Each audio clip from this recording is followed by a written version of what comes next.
Hello အားလုံးပဲမင်္ဂလာပါကျွန်တော်ရဲ့ Road to Fit 90 Challenge ကနေပြန်လဲကြိုးစားပါရခင်ဗျာဒီနေ့ကတော့69ရက်မြောက်နေ့ပါနားရရက်ဖြစ်ပါတယ်ဒီနေ့မှာတော့မနက်ခင်းကာရီယိုမိနစ်30လမ်းလျှောက်လိုက်ပါတယ်အဲနောက်မှာတော့ body weight ချိန်ကြည့်ပါတယ်ခင်ဗျာအခုတော့189ပေါင်ဖြစ်နေပါပြီ205ပေါင်ကနေကျသွားတာပါတော်တော်လေးကိုကောင်းနေပါပြီခင်ဗျာအခုကတော့လမ်းလဲလျှောက်ပြီးသွားပြီ body weight လည်းချိန်ပြီးသွားပြီဆိုတော့ယောဂကျင့်ပါတော့မယ်ဒီနေ့အတွက် muscle တွေ recovery ရအောင် stretching လည်းဖြစ်အောင်ယောဂကျင့်တာဖြစ်ပါတယ်ခင်ဗျာကျွန်တော်ကတော့ပုံမှန်တိုင်း7 chakra yoga ကျင့်ပါတယ်7 chakra yoga ကျွန်တော်တို့အရန်ကိုအဆင်ပြေတဲ့ yoga ဖြစ်နေလို့ပါ yoga ကျင့်ခြင်းကတော့နိုင်ခွဲလောက်ကြာပါတယ်ခင်ဗျာကျွန်တော်ရဲ့ full body yoga ကျင့်တာလေးကိုလိုက်ကြည့်ပေးကြပါဦးခင်ဗျာခုကတော့ခန္ဓာကိုယ်လေးကနည်းနည်းလေး muscle လေးထွက်လာပြီဆိုတော့မှန်ရှိရောက်တာနဲ့ share ညှစ်ချင်နေပါတယ် yoga မကျင့်ခင်တော့မှခန္ဓာကိုယ်လေးညှစ်ကြည့်နေပါတယ်ခင်ဗျာကဲအခုကတော့ yoga စကြည့်ပါပြီ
take 3 breaths.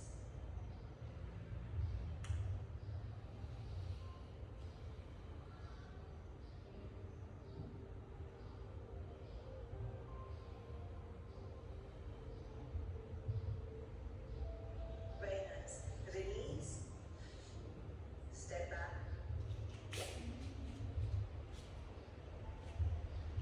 The next chakra is Manipura. So it's located in the spine at the level of your navel.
ဒီယိုလေးကိုအဆုံးထိကြည့်ပေးတဲ့အတွက်ကျေးဇူးအများကြီးတင်ပါတယ်ခင်ဗျာနောက်ထပ်ဗီဒီယိုတွေမှာပြန်ဆောင်ကြပါမယ် see you ပါ